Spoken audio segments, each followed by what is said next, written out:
could be larger than life, bigger than the world, living out the hopes and dreams of every boy and every girl.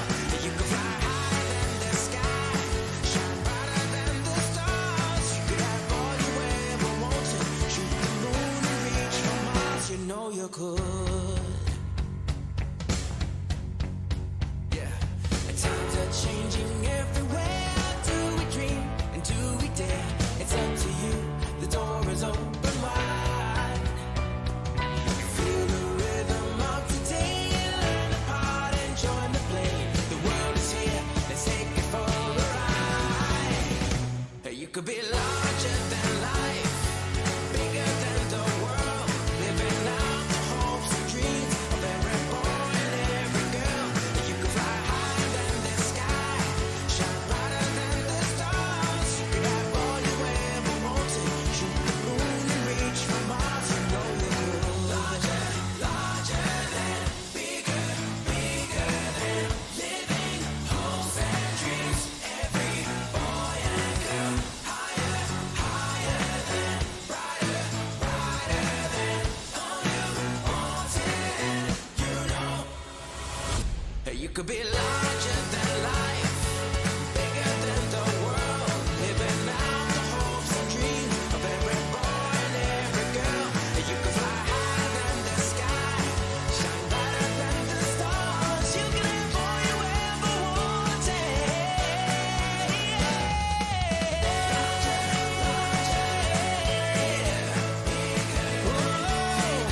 Hopes and dreams, every boy. You could fly higher than the sky, shine brighter than the stars. You could have all you ever wanted.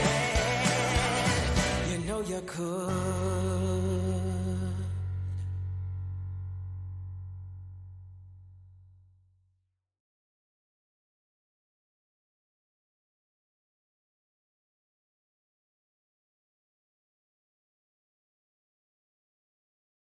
I'll just have a cup of coffee, then I'll go.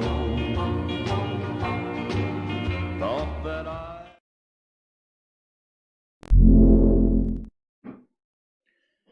Welcome back. So, can you see me? Can you hear me? Welcome back to the channel, Grand Colombia's Coffee Time Live. Almost every Sunday. I've only missed a couple. One due to illness. I'm your host. Apparently, my name is Grand Colombia. I get called that a lot, but my name is Lauren, or sometimes called David, because my name is actually first name Lauren, middle name David. So what are we going to talk about today? Because I can't really get out and around. Well, I put together a compilation of these handful of things that I've done over the last few days. I don't know that it's going to be very exciting. There might be a couple things of interest in there, but I'm going to talk about that.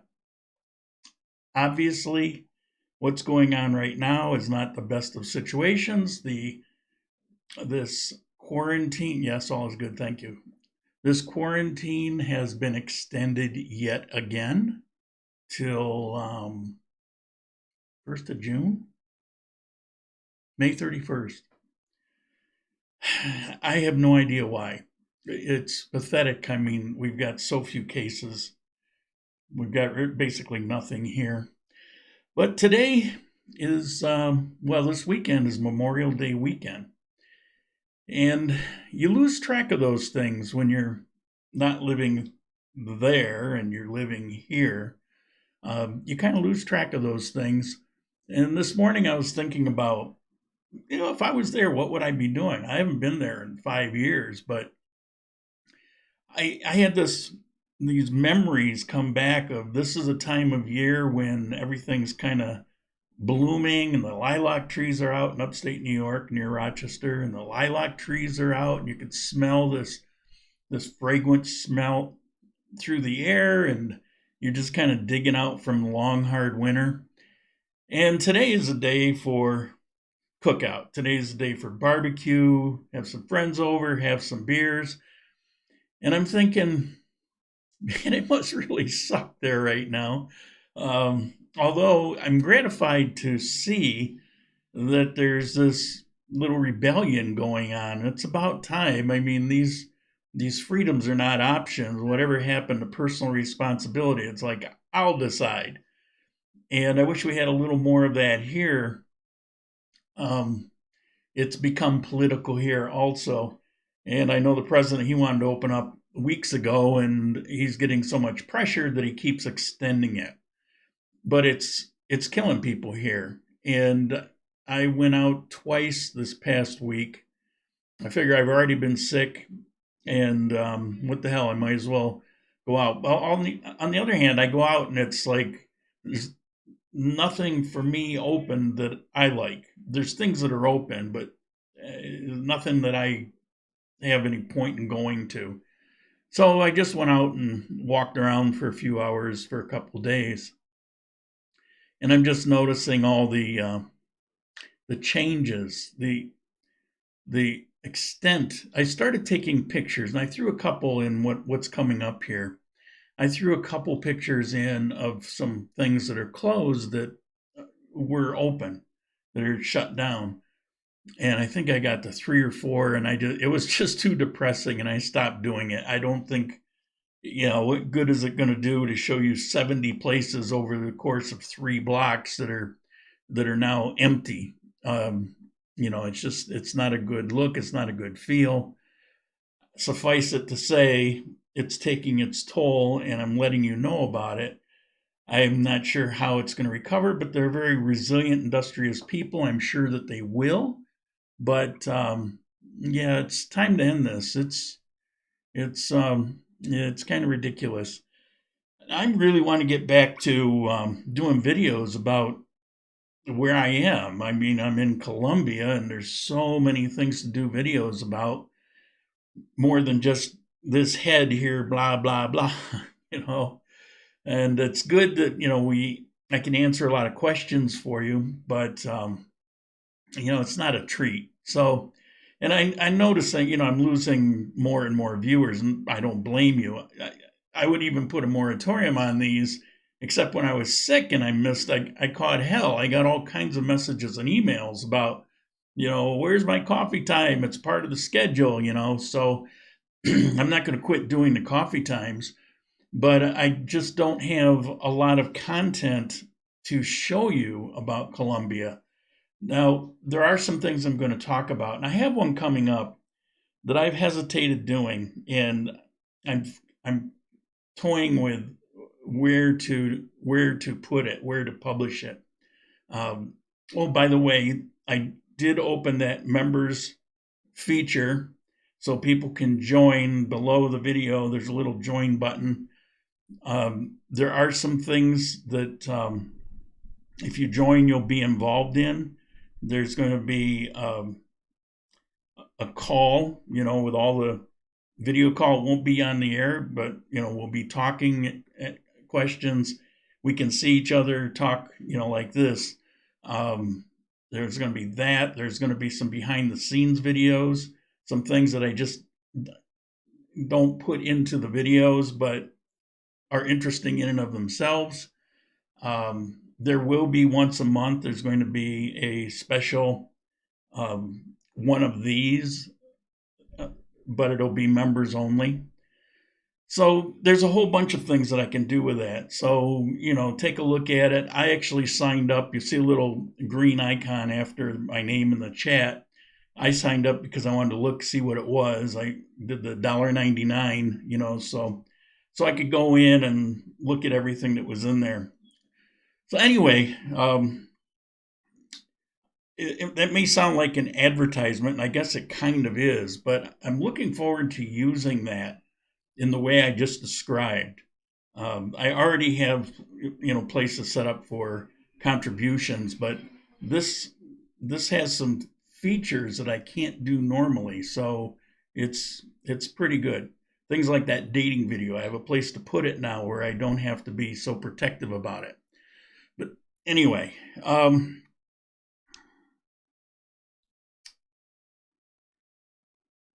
one thing I can't see, I've got my chat up on the other screen. It seems to be working. I can read it from here, but I can't see how many people are on. So it's kind of weird. Audio and video are out of sync, unfortunately. Really? Is it, how far out of sync is it? We didn't have that last week. I don't know why it would be. So, let me check something here. No, don't know why it would be. Sorry about that. I don't know what to say. I don't know why it would be out of sync. But let me get to, what's that? In sync for me. Audio is okay. Video quality is not as good as last week. Some of these things could be related to the connection you're getting, particularly if you're in the USA. I had a call the other day, and everything was crystal clear for me, but he was calling from Florida, and he kept saying his video wasn't very good, but there's a lot of heavy usage going on in the United States. And so the bandwidth is not what it's supposed to be. And it's causing some things like it can have a glitch, it'll cause it to delay, and then it doesn't catch up. And then you might have to refresh what's going on. So it's probably more to do with that. The internet usage in the United States, as you can imagine, is higher than it's ever been. It's having some other effects too, some weird things. I wanted to get a video capture card. And typically you can find them for $5-10. I see them running $200-300. Anything to do with webcam or video capture cards, things like that, prices are insane. This web camera that I got, it's a C920, which is probably the most popular one in the world. And I looked on Amazon out of curiosity, and they're over $200. And I got this one for like $60. The prices are actually, it's called throttling. That's correct. But if I say that, then there's a lot of people that wouldn't understand. But you're right. Okay. Sync fine for me. You're in sync with me. Press on regardless. I refresh. Now I'm in sync. Fine for me. See, I can read it from here. It's pretty awesome. It has a slight delay from here to there, but Aeropost wants $166 to ship a monitor. Thought that was insane. Monitors are expensive to get in Colombia. Buy one here. I was just looking at a higher end monitor. I don't know the specs. I don't want to get too sidetracked. I'll lose my train of thought. But it was a very good high-end 27-inch 4K, blah, blah, blah. And it's here in Colombia. And it amounted to about $160. Now, the one you're talking about, $166 to ship a monitor, that's probably a low-end, smaller monitor, maybe a 22, 24-inch. So,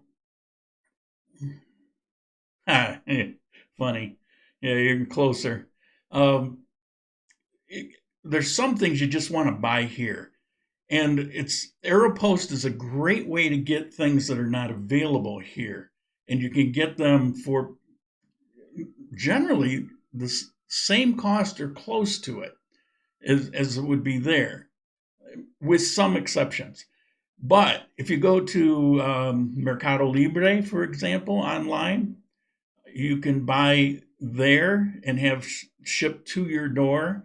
And a lot of times, the things that were expensive to bring here, you'll find on that website where it's like dirt cheap. I actually found that card that I was talking about, including shipping to my door, was under 20 bucks.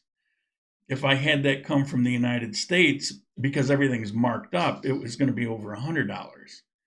Of course, it's an exception right now. You know, it's not normally that price in the US, but it's just kind of crazy. Actually, it's a 31-inch HP monitor. Well, $166 for a 31 HP monitor here in Colombia. That's pretty awesome price.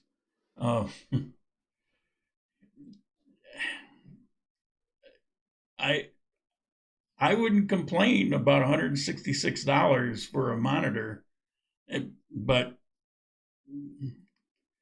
it's neither here nor there. So anyway, today is Memorial Day, but I don't have a whole lot to say about it. It just kind of triggered some memories.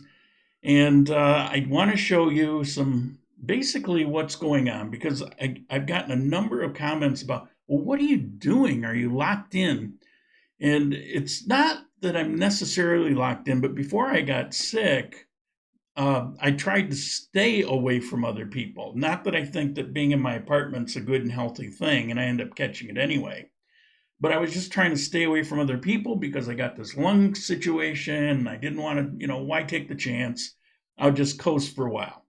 So that's what I did. But then I got sick, and I'm on the other end of it. And so now I'm just working. I'm preparing. I've got some things planned. I'm preparing so that when this thing opens up, I can get going. I can get my driver's license and, start driving that car and go out and do things. And I've got places to go, things to do. And I'm sorting out equipment, stuff that's, it's just been marginal or not functioning. And should I hang on to it or not? So I'm kind of sorting through. I've got years of stuff, actually. And so it's time to get rid of the stuff that I'm never going to use. But let me go to this little compilation. It's about 10 minutes. And hopefully you can still hear me. So this first one took up 4 days of my life. I was still sick when this was going on. Sorry about the green screen, Mark. Guess I don't have it dialed in real well. And this didn't just go black. That's my computer screen. I had to go through it again and again and again and again. And I would go through hours of the setup, and then it would glitch out, and I'd have to wipe everything and start all over again. And it happened over and over and over and over again. It was a disaster. So that's another thing I'm working on. I'm trying to get this desktop. I did find some memory that I could order dirt cheap. That's coming, should be here next week. So I want to get that set up as a backup. I won't be able to do the monitor or anything for probably months, but I can at least do a good backup. Plus, I'm using the OneDrive, the Windows OneDrive, which I always, worked against. Now, this is a typical order-in lunch, and this is a massive amount of food, and it was like $2 delivered. That was a fruit cart outside the apartment building. The carts are out and around. You see that the traffic's going pretty strong. It's not quite as much as normal, but it's pretty good.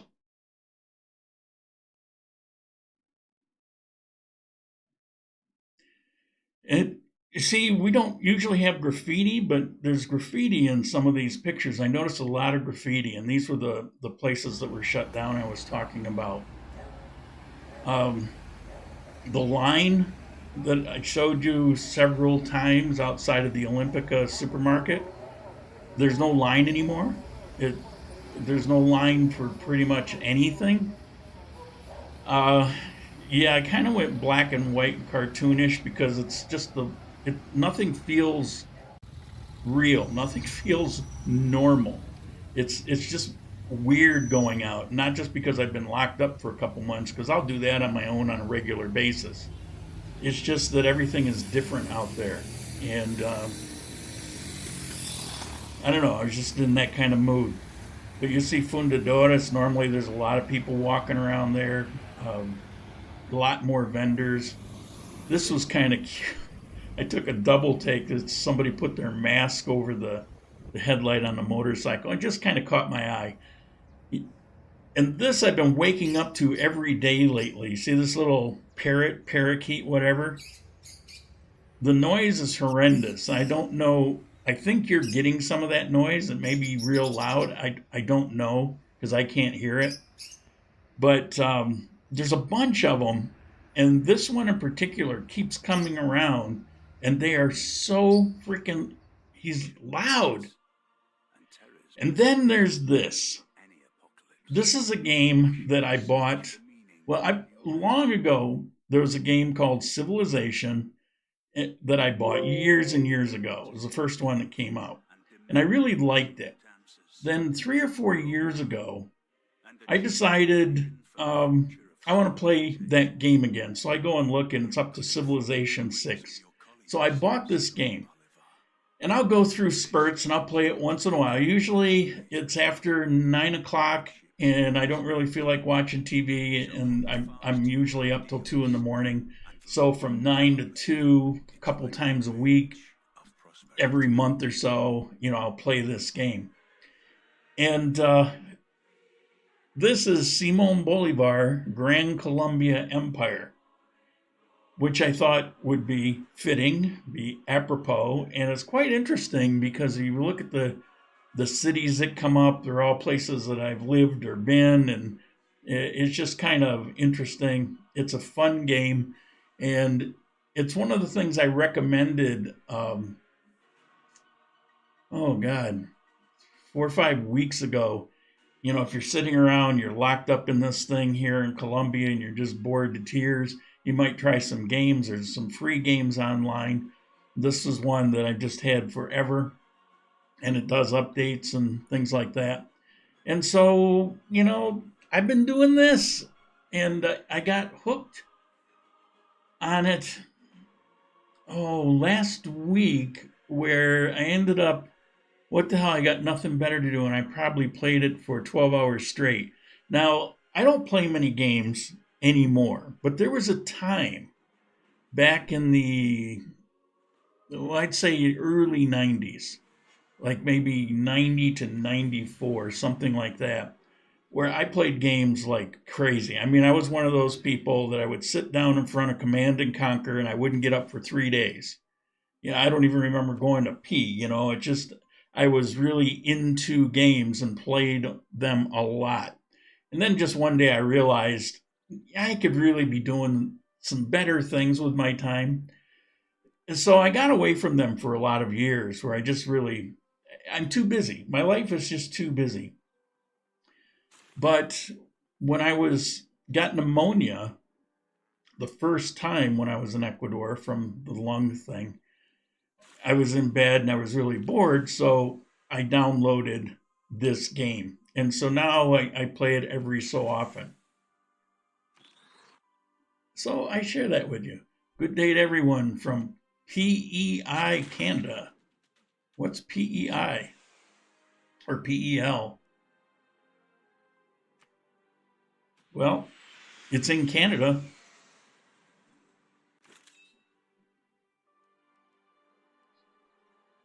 Let me open this window. There was a dog barking for about 5 minutes at Prince Edward Island. And I shut the window. I didn't know how long he was going to go. I don't usually have dog issues here very much or very long. But I'm in this little bitty room and it got very stuffy in here. So anyway, this keeps me occupied late night. And I've been on this kick of old movies. I've been watching a lot of black and white movies from the 30s and 40s, The Falcon, things like that, just obscure things. My music is really kind of getting out there. I've always liked, but I hadn't listened to in a long time, like Leon Redbone, a lot of Leon Russell. Yeah, that's it's what happens, I guess, when you're locked in. You just start reaching out for all these things. One thing I haven't done is I haven't been playing my guitar at all lately, so I guess that'll be next on my list. I can't speed this thing up. I didn't realize I'd put it on here so long. So if you have any questions, go ahead and start asking them now. I can actually read them. And we'll just go until the questions end today.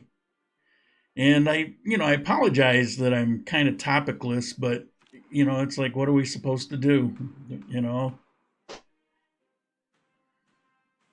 Somebody asked me to do some cooking scenes because I cook a lot. I'm actually a good cook. I was trained. But I don't know. I just kind of can't bring myself to do cooking spots. I did a few when I was in Ecuador, like how to make Colombian empanadas. But I don't know. It's really kind of not my thing. Flights won't resume until September 1st. I just read something, and I think it's in July. Oh, I forgot about it. There was an announcement that came out this week, this past week. It's in the Colombian newspaper. Do you have thoughts about what the near future for Colombia might be after the pandemic, increase in crime, value of the U.S. dollar changing? Well, there's some good questions, and those are things that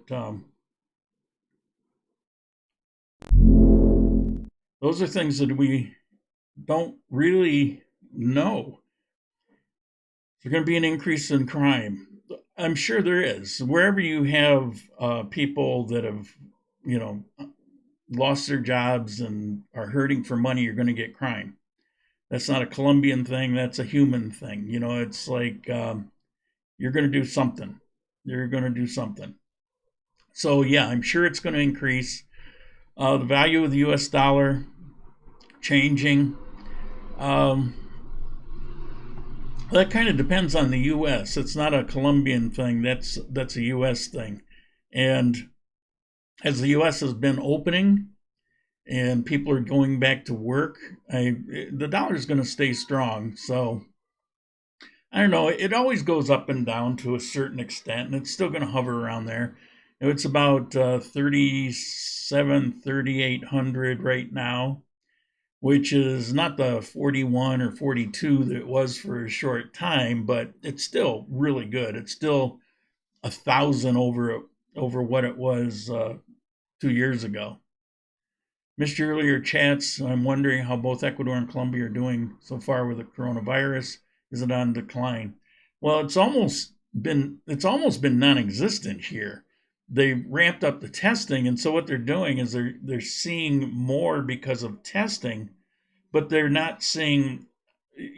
See, that's okay. Now, I'm not a big government figure with all this knowledge, but it seems to me that what would really matter is hospitalizations and deaths. And if you see those things increasing, then you got a problem. But if you're testing more, and so you're revealing more, yet the hospitalizations are not there and the deaths are minimal, then I don't see that as an increase. But they're taking the increased testing numbers as an increase, and that's their reasoning for extending the quarantine. But it's just so farcical. There's one death in Quindío in the past 3 months directly related, something like that. It's a lot of Colombia. It's like non-existent. I guess the Amazon region I heard got hit hard, except the numbers for Colombia. Colombia has twice the population of Ecuador and has fewer cases, but is much more advanced in the testing. So we're far away from what went on in Ecuador. Now in Ecuador, they're opening things up all over the place, but I don't know if they got a handle on it or not. I think this runs its course. You know, it's like people are forgetting something. I don't know if you are, but people here in Facebook comments I see, the whole point of the quarantine was to slow down you catching it. It's not it's not to prevent you from catching it. They can't prevent you from catching it. You're going to catch it, you're going to catch it. But it was to slow it down, to spread it out so the hospitals didn't become overwhelmed. That didn't happen in the US except for New York, and even there they didn't get overwhelmed. They put up all that extra stuff and never even used it. In Guayaquil, it was more the scare of this thing than anything else. The dead bodies you saw in the street weren't people from this epidemic, you know, killing people and keeling over. What happened is, for example, a guy was standing in a line, he had a heart attack. Because everybody was so afraid, plus the way the culture is, everybody kind of backed away. They left him there. Nobody wanted to do anything with him. Nobody wanted to touch him. It was like this panic. And he laid there for a couple days. And this was what was going on. I've got a friend in Guayaquil, and she was telling me about it. She was afraid because, not because of all this coronavirus death, but just death in general. But the way people were handling it was creating a lot of problems. So I heard in the news Brazil is having issues and wondering if that puts neighboring countries at risk. I don't know. The border's closed here to Colombia. Ecuador's had its borders closed. I don't know. If you're going to catch it, you're going to catch it. I think there's overkill. I mean, I can understand. It was not fun for me. It was a flu type thing that maybe I've ever had. And having a couple days of kind of delirious is not fun. You know, it's like you're missing something. But I don't know. If this were a normal situation and I had that, I would have been out of work for a couple days and then back to work. You know, it's just, I would never have thought to quarantine myself for a zillion years. Is it difficult to get outside of town where you live, get back on back roads to bicycle? Actually, here, you can get on a bicycle and bike out of town. You can do that. I don't have a bicycle. I don't bicycle. But normally, it's a lot of people do that. But right now, I still, when I'm out walking, I'll see people on bicycles heading out of town. And I've got a friend that she's addicted to bicycle for 3-4 years. She's got all this bicycle gear and some fancy bike, and she's always sending pictures of her up in the mountains overlooking Armenia. You can go to our farm in Montenegro and film around the river. It's gorgeous over there. Also, you can interview people in our area. Keeping the social distance will be fun. It's actually, I have a lot of trouble getting people to interview. And I get a lot of people that agree and then back out at the last minute. I even have this channel set up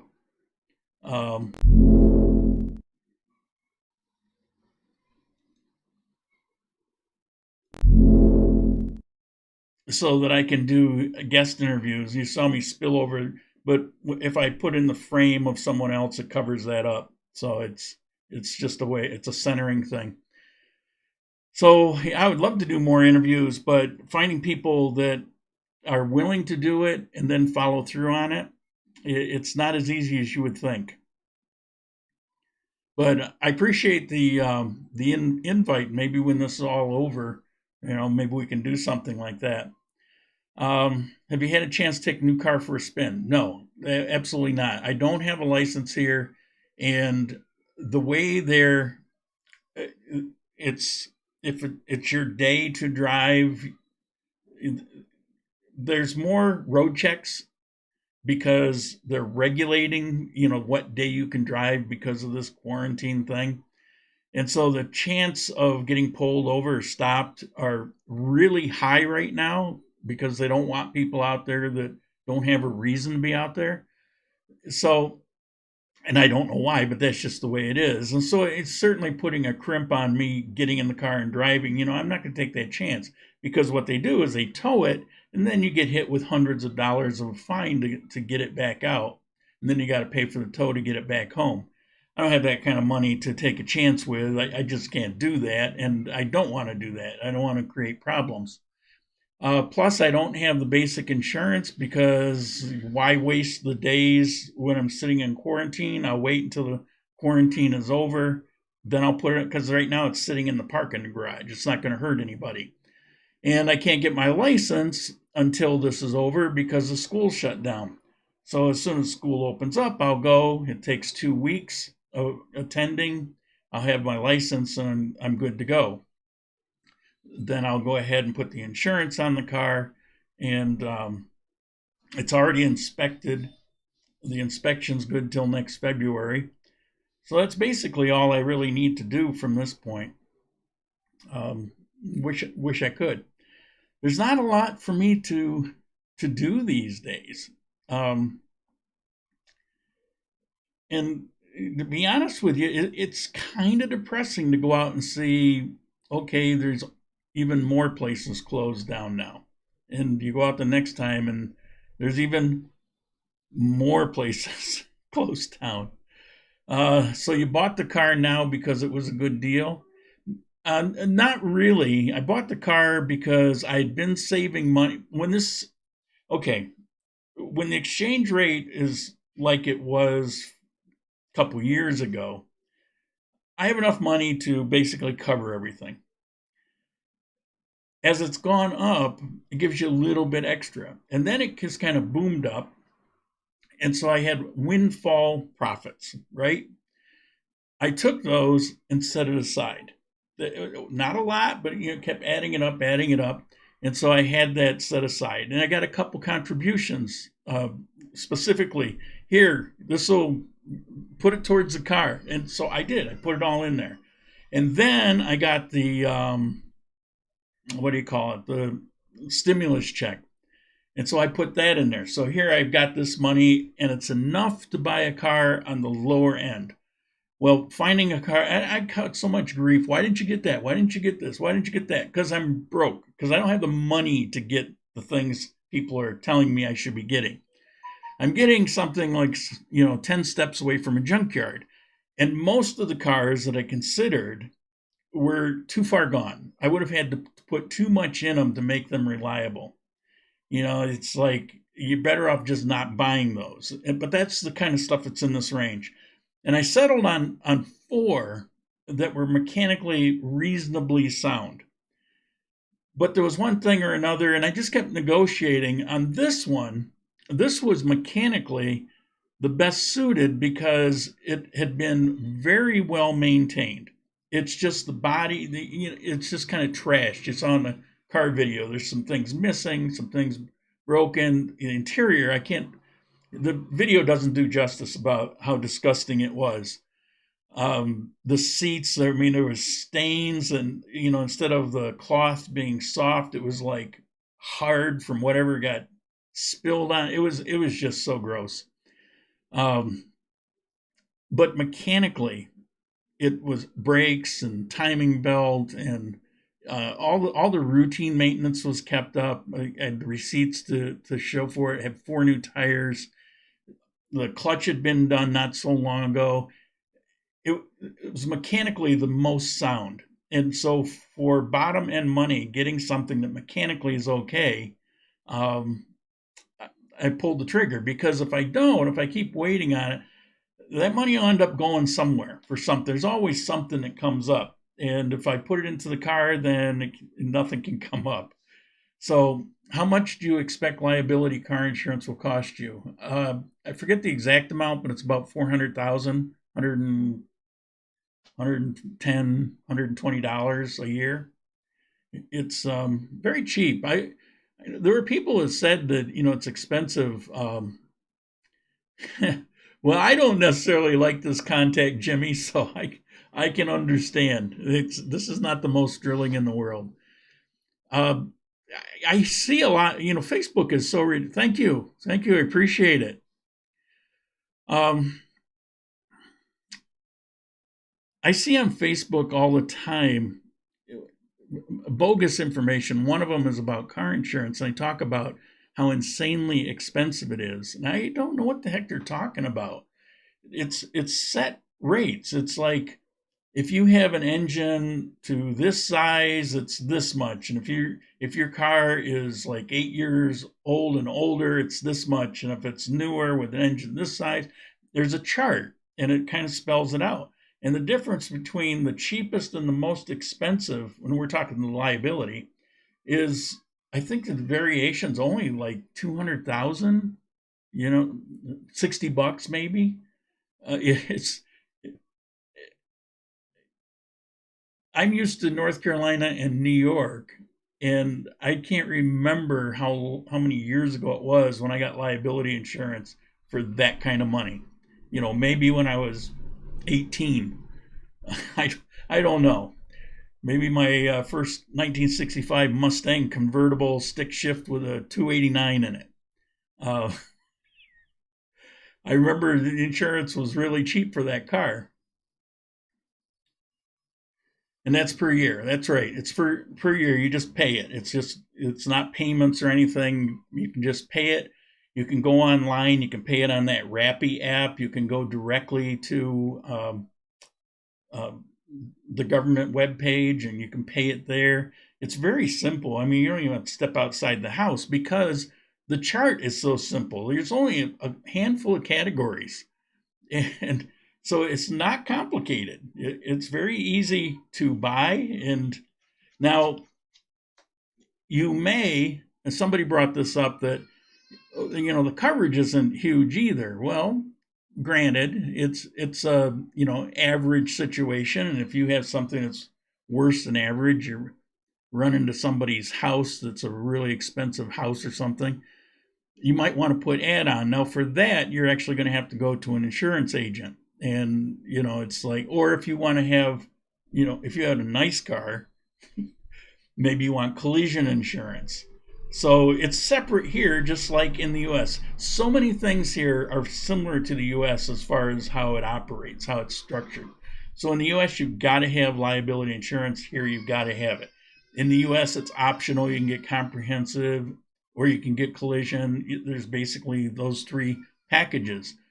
Same thing here. So if you want to have towing included, so you work that out. You go to an agent and say, I want this, this, and this. And in my case, I'm getting liability. That's it. I can't do more. So that's it. And I mentioned last time the driver's license. I've got my U.S., but you can't transfer it. And please don't say anything about international license, because that's just paper. I can't transfer it. Your U.S. license is good here for 6 months. You can drive for 6 months, but then after that, it's no good. I think it was the same in Ecuador. So I can't use my U.S. license here. I've been here way too long, and they won't take the license and kind of transfer it. You have to actually go to the driving school and go through their course and take the test, and it's in Spanish. But as I mentioned this before, the driving schools are private, but they conduct the business like it's DMV. You could say, well, it's a conflict. We don't have a lot of accidents here, so it seems to work out. They teach you, and then they issue you the license. Whoops. They issue you the license. I got to get a boom. I keep knocking this thing around. The problem is this mic, it's too close to me, but if I put it back, then it's pushing the keys on the keyboard. So when you go to this thing, they guarantee that you're going to get your license because they're doing all that stuff. And so at the end, here's your license. Here you go. even if your Spanish kind of sucks, they're going to, hold your hand through how to pass that test. So, so that's pretty cool. I mean, drove my first car when I was 10. My stepfather owned a junkyard, and until I left home at 15, for those 5 years, the junkyard was on dirt roads. And I was out driving up and down those dirt roads all the time because he was never around. He was always in a tractor trailer hauling iron to Lackawanna, or is in a tow truck going picking up more cars. So I was there alone a lot. So I would just do all kinds of things that I shouldn't have done. I would create explosives to see if I could blow a car up off its wheels. I would just anyway. I was a bad boy. So, boy, I really got sidetracked there. My mind just wanders. We have any other questions? Time is it? 11:40. Well, if we don't have any more questions, we could wrap it up.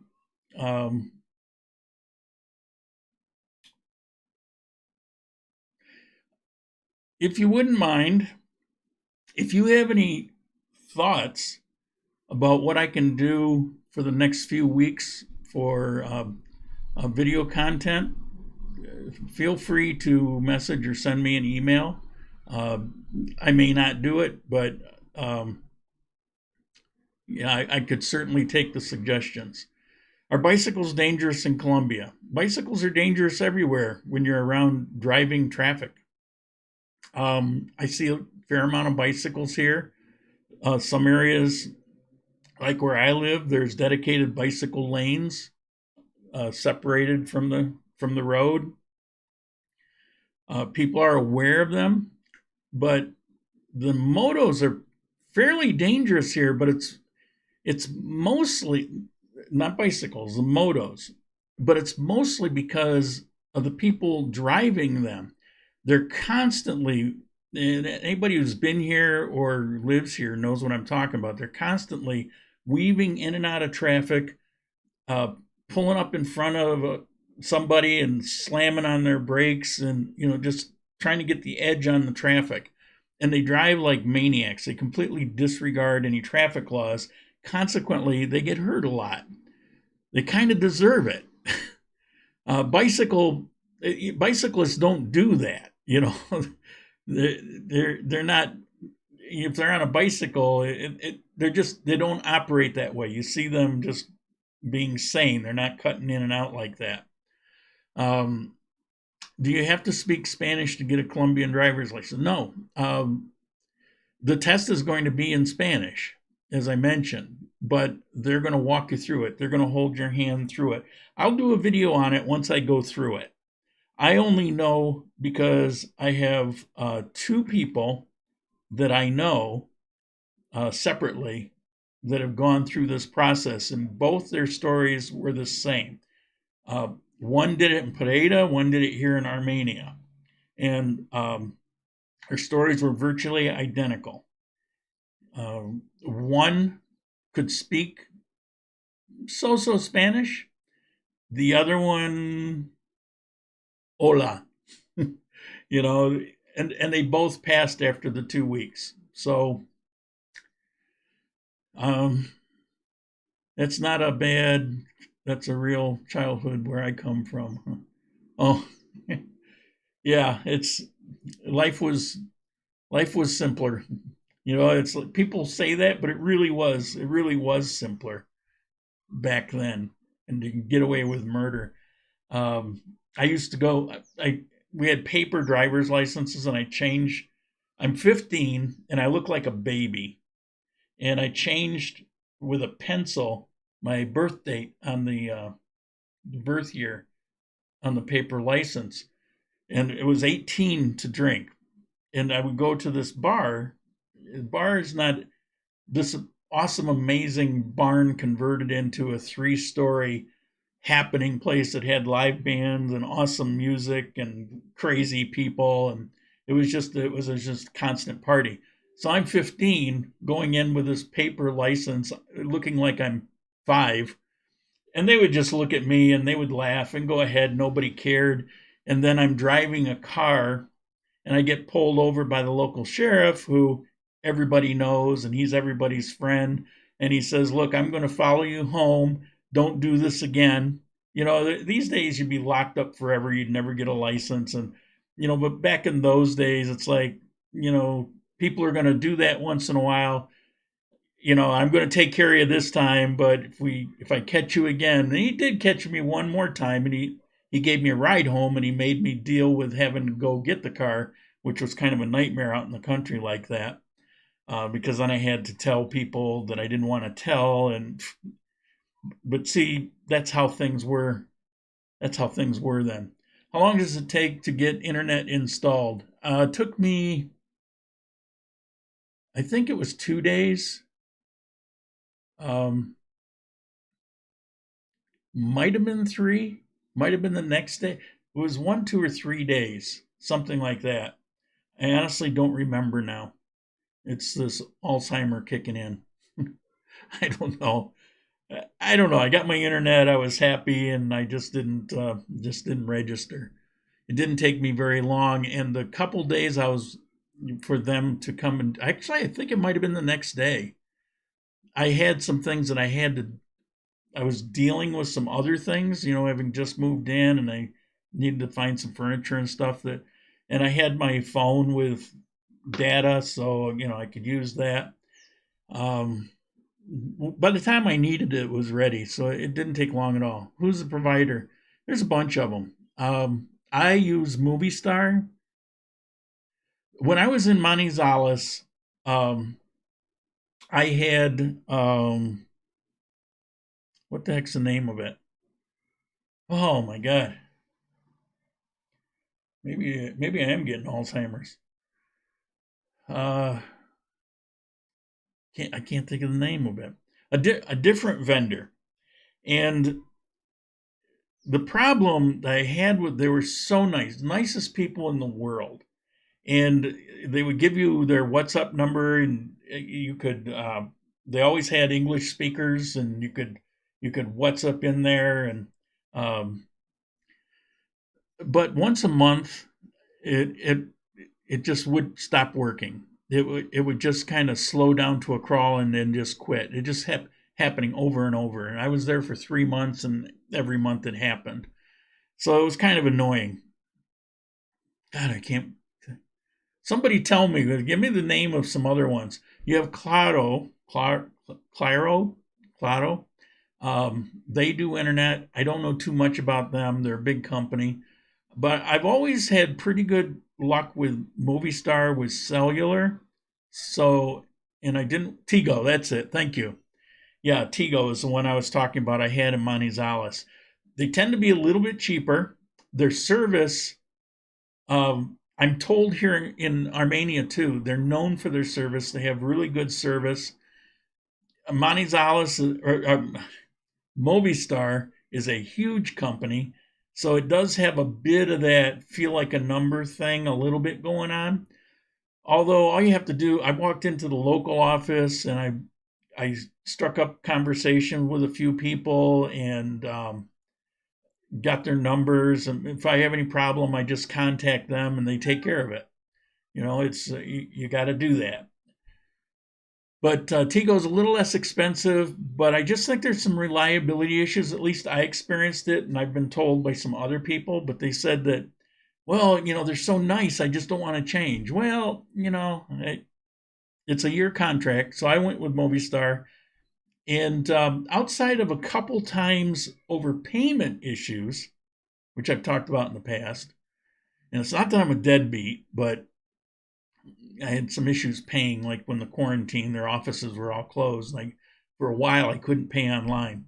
So anyway, outside of that, they've been very reliable. But the nicest thing is their speed. It's like really constant, really steady. It's just right there. I never have trouble uploading videos, which is like the toughest thing to do. Do I speak Spanish? How well? I can get by.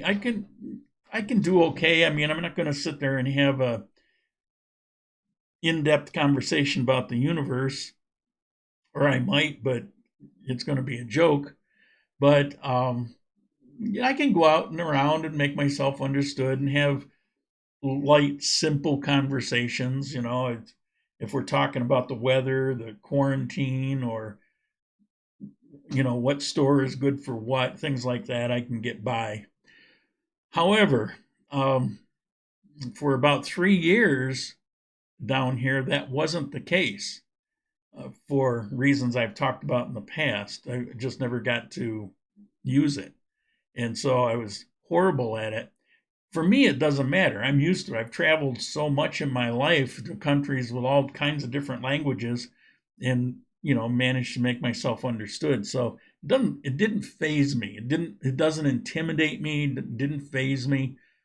But it is easier and nicer. It's nicer to be able to understand what people are saying and to be able to respond to them.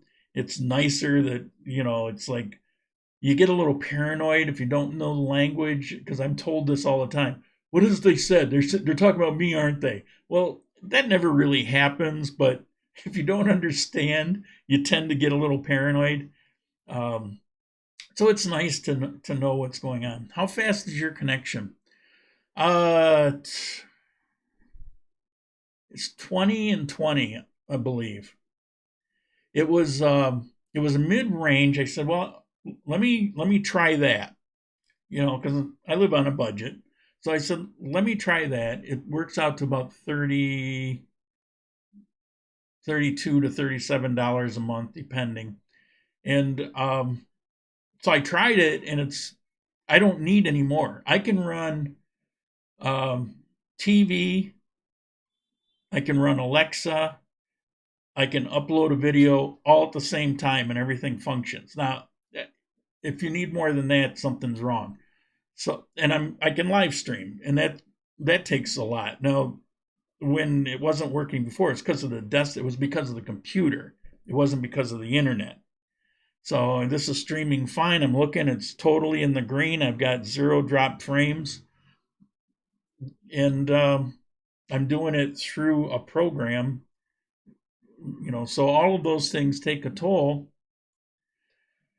So my personal advice, I do Skype calls all the time. I have no issues. As a matter of fact, like I said, issue came up the other day, but it was on his end. It wasn't on my end. Your internet has a lot to do with the source to begin with. You can get 50 and have it not perform as well as what I have with 20, depending on what your service is. If somehow you're connected to other traffic, God forbid, if you get DSL, then you really get a nightmare. Everybody's home for the quarantine, so now it's crawling along at 2 or 3. No, mine's just there all the time, very consistent. Every time I test it, it tests out about 21, 22 every time I check it. Day, night, doesn't matter. And I haven't in a while. I haven't probably in a month or so, but I used to check it once or twice a week just out of curiosity. Okay. Got anything else? Oh, as soon as this quarantine is over, I'm going to come down from what Year is saying. I like the idea of Armenia. Medellin is too much traffic and polluted and not a good town to get outside to bike. Well, those are actually 3 very good points. Medellin is an awesome place. It's a great place to visit.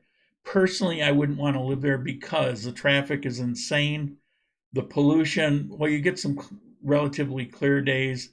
My eyes will burn, but I don't care for that, and I just don't want to be in that.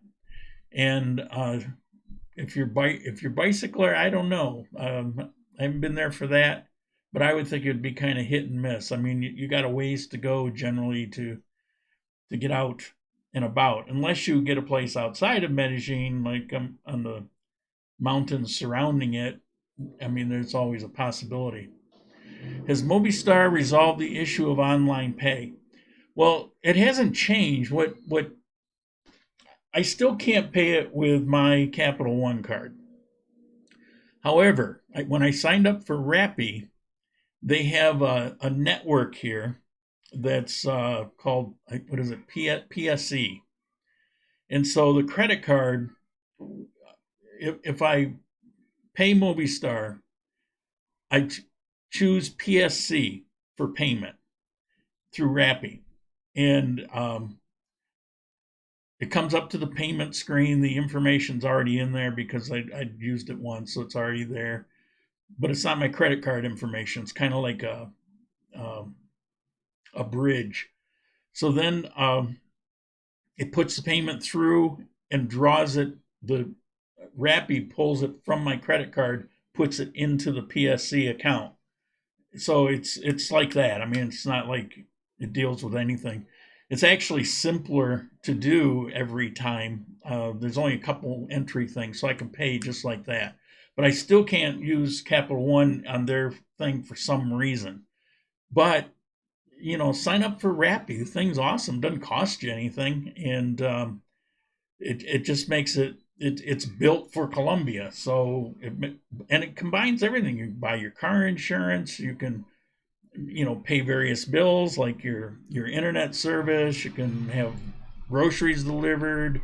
You can have money delivered to you if you know you need money quick and you don't have time to walk to an ATM or something.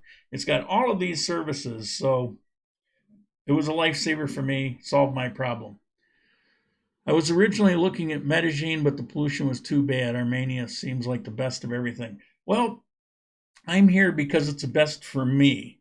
But if you like a city, Manizales is hard to beat. Manizales it's like the best of everything. It's a city, but it's not too big. You know, so people still know each other. It's not that anonymous, I can pull things off because nobody will ever know me. There's still a bit of a community there. The scenery, I mean, the landscape of where I mean, it's just spectacular. It's amazing. I mean, to look over here and you see this live volcano, not close enough where it's going to hurt you, but 20, 30 miles away, it's close enough so that you can see it in distance. It's a cool look. And you're sitting up on this mountaintop, you're looking down into these rugged valleys and all these coffee farms, and it's amazing. It's an amazing place. That city has so much going for it. It has some of the best restaurants in Colombia. The restaurant scene is really rarely talked about, but it's amazing. You got a couple hundred high-end, top-line restaurants for cheap money. So I highly recommend people consider that. Take a look at it. Is there much in the way of live music in Armenia and Medellin to hear live salsa? If not, so, yeah, you have some places, you have some clubs. I mean, it's not a party town. Manizales has got considerably more. Manizales is I don't know. It's like a happening city. It's kind of like Manhattan. Armenia has those things. It's entirely local. You know, be different than you know probably what you're used to, but yeah, they're here, and there's here in the North End. There's a few discos and things like that. I went by the Portal Condillo Mall the other day, and I don't know if they can't open, but I guess they're in there practicing. There was a band, their equipment's in a window on the second floor, and I walk by, see it all the time. But they were in playing. Do you need a settler to get water, electric, internet set up? I'm not sure what you mean, a settler. Do you need somebody to do it? your electric and water will come with the apartment. So whatever apartment you're renting, whoever owns that, those bills are in their name. So they'll bring you the bills and you pay them. Or you can, if they're close by. My guy's in Bogota. I'm in this building. So the building guard, basically, whenever I'm going in and out, he just hands them to me. And then I just go pay him. But it's not a big deal. So that setup is instant. The only thing you have to take care of yourself is the internet. And the biggest issue there was with Movistar. I couldn't sign up for it because my cedula was only in effect for 2 months, and I think they've got it like you got to be 6 months or something like that. But that's Movistar's in particular.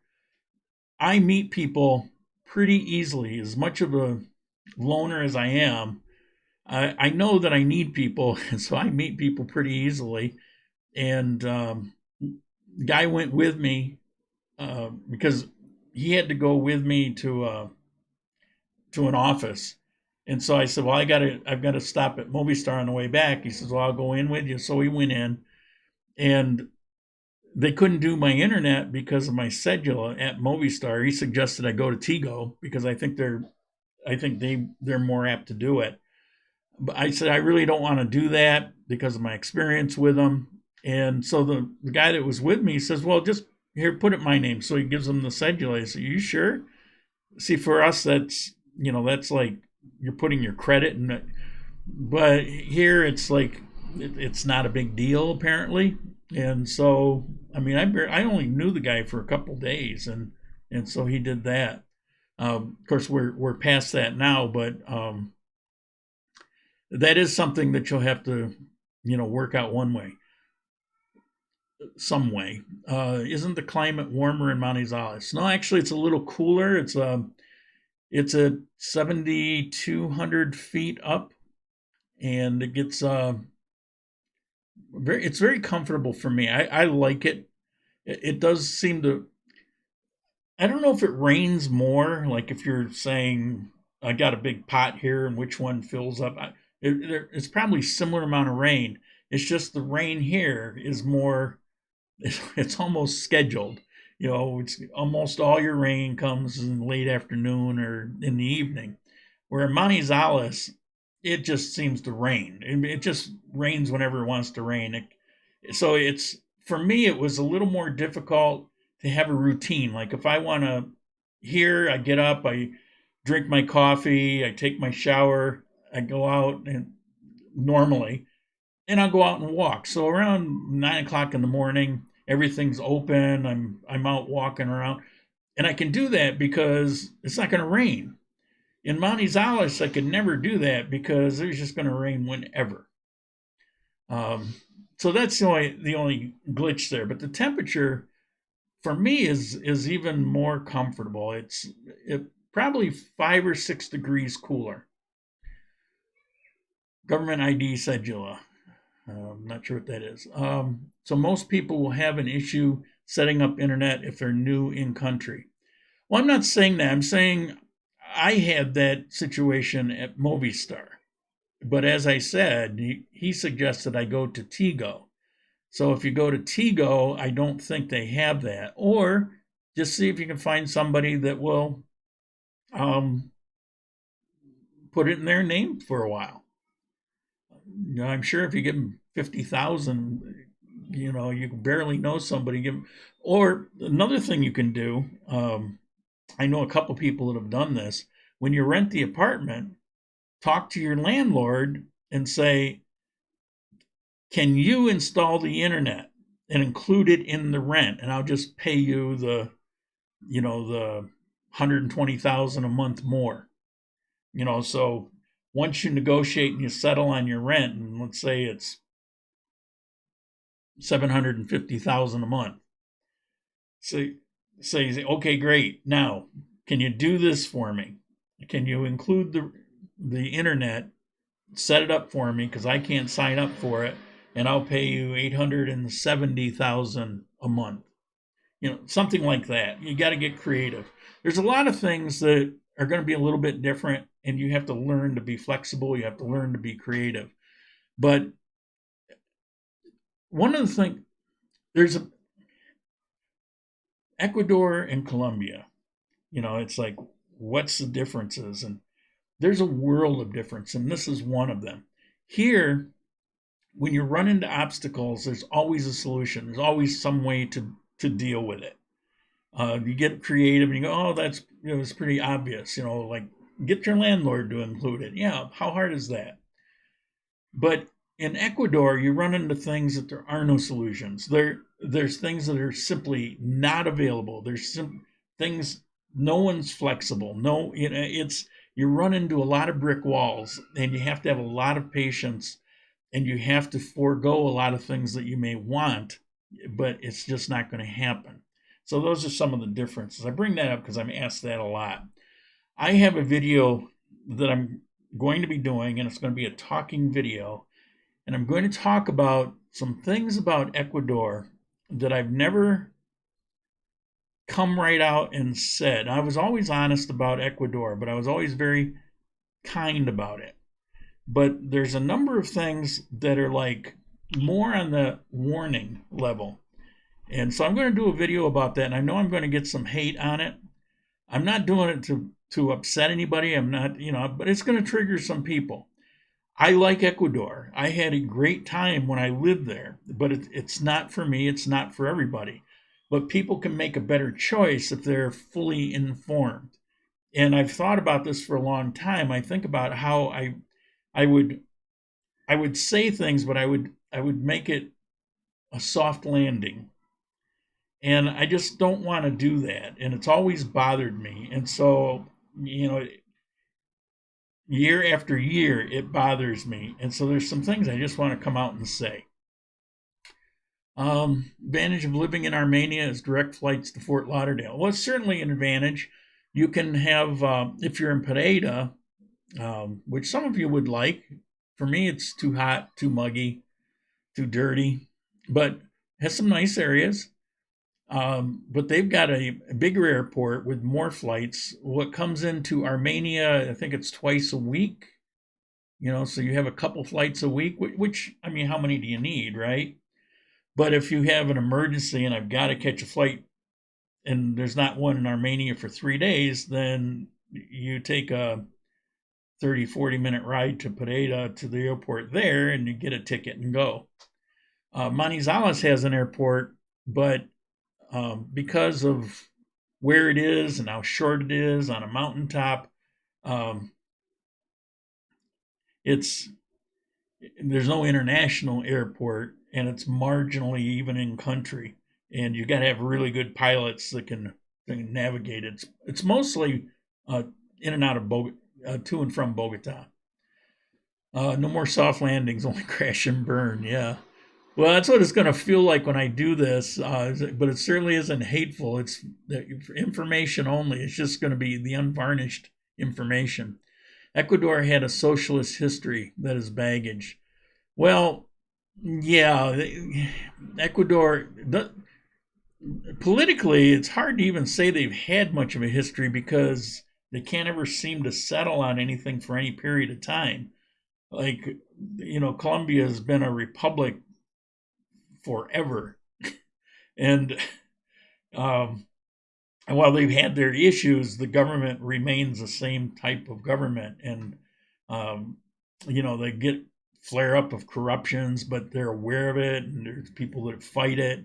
There's a path that they want to be on, and they work hard to be on that path. But in Ecuador, it's like every 30 or 40 years, everything gets kind of thrown out, and let's start over again. And we can't decide how the money goes, and it's problematic in that there's a lot of things that are just not firmly entrenched. It's not dug into the society. Like, for example, right now you have people protesting in the U.S. because they want to get out and go back to work. It's ingrained in them because their parents were like that and their grandparents were like that, and it goes back forever, where even if you weren't much of a protester, it's part of the culture. You you have all these things around you. If you want to keep your freedom, you have to fight for your freedom, and all kinds of things like that. In Ecuador, there's nothing deep rooted, and that's what's problematic. And so, yeah, they tried to go socialist. It wasn't working, so it's kind of a hybrid. Some things are socialized, like their medicine, which is a total freaking disaster. That's one of the things I'm going to talk about in some detail. That's going to upset people, because I am so tired of people constantly saying about what a wonderful health system they have when it's the exact opposite. There's a reason why they rank at the bottom of the heap. I mean, anyway, that's for another video. Yeah, I get kind of, I've always avoided much of that topic. Like, do you know any people that play tennis or golf in Armenia? I don't, but I'm too old and fat for those things, and those are two things that I used to do a lot.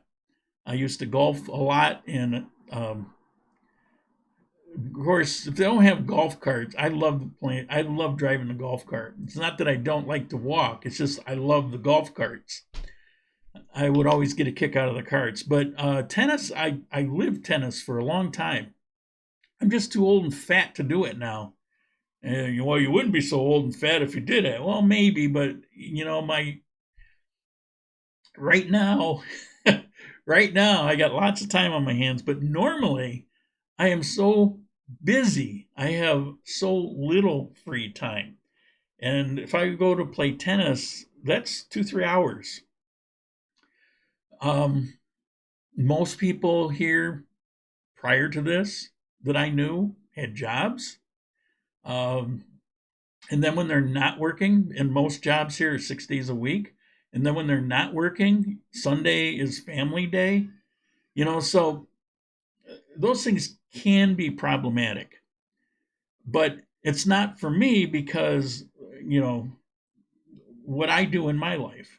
And that's why I say all the time, Armenia is perfect for me, but it may not be for everyone. There may be things that you need in your life that I'm not saying wouldn't be here, but you may have to work harder to have. Like if you're in Medellin, I'm sure it's easier. I know Manizales, it's simpler. I ran into a couple people that were dressed for tennis.